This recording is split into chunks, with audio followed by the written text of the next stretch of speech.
Today I would like to talk to you about the problem-solving approach, also known as PSA, and how its application can make us better communicators as college students, in lifelong careers, and throughout all aspects of life.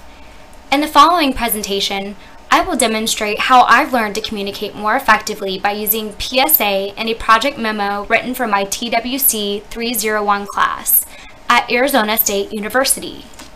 So, what is PSA exactly? Well, to better explain, PSA is a 5-step process that includes planning, researching, drafting, reviewing, and distributing. The purpose of planning is to identify the problem, establish goals, and determine the audience. Research provides the needed information for the subject matter. To draft is to define goals and distribute by publishing them into a documented format. Before we get started in the planning process, we must first determine who the audience is and how we can best meet their needs through effective communication.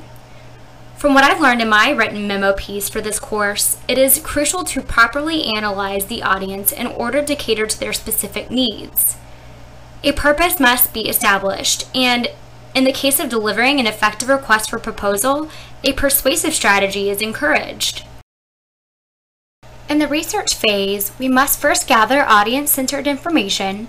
It should be strictly based off of the audience's needs while still maintaining focus on the main idea. In my memo, I kept my key points organized and relevant in order to add credibility as well as better persuade my audience. The research phase was critical in deciding what information was necessary and what was not. Any information that didn't clearly support my central idea was excluded from my final draft. In the drafting phase of my project memo, I logically pieced together each core idea to support my main objective. I also use methods of persuasion to give perspective. Using the U viewpoint is one persuasion technique that can improve how a message is communicated. This could mean changing your tone of voice to sound more audience-oriented. Second person is typically recommended in memos, so the reader knows why the message is important and how it can benefit them. Sometimes, speaking in first person by using I statements is a more appropriate choice, depending on how the message is perceived by the reader. In my memo, I included I statements to avoid inappropriately provoking my supervisors or offending them in any way. In the same matter, my drafting stage of the PSA process should also propose a solution that is tailored to the audience's needs. The review process in PSA determines how effectively you communicate to the reader. My first approach of review for my memo was getting feedback from a knowledgeable source, which was from ASU's Trusted Writing Center. Getting a second opinion was essential to my revision process because oftentimes people don't perceive things in the same way. Regardless, a memo should be about the reader and how the proposal can benefit them.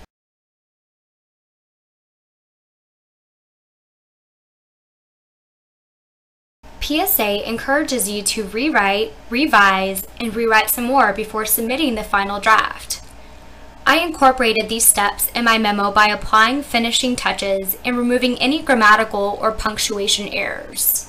The last step of PSA is ensuring that the form of media being communicated is successfully received by the recipient. Although it may seem self-explanatory, this follow-up process is crucial to completing these steps of effective communication. My success with PSA in this written memo was recognizing a current problem in the workplace that's worth addressing and proposing a solution based off of my target audience's needs. Between the use of persuasion and implementing an audience-centered approach, I was able to use PSA and effectively communicate to my intended audience.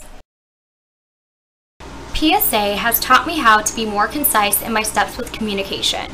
By recognizing my tendency to be redundant as well as including impertinent information, as a writer, one thing I've learned is to simplify, and when I'm done simplifying, simplify more. In order to achieve an effective form of communication, it is crucial to follow each step of PSA thoroughly. The trusted writers have been my friend and solace. Accepting their criticism has only helped me become a better writer. Each of these lessons have guided me in this transformation of carrying out a form of effective communication. So, How can you effectively communicate using PSA? Well, let's recap for a second and redefine PSA. Plan what you're going to write, research your audience, draft your piece of media, review and finalize any finishing touches, and distribute your document to your intended audience. So again, that's plan, research, draft, review, and distribute. Really get to know your reader through audience profiling. Methods of persuasion and its means of communication should be thoughtfully chosen so that they cater to the audience's needs. Follow these steps and you will not only become a better writer as an ASU student, but also a better communicator past college and into your career.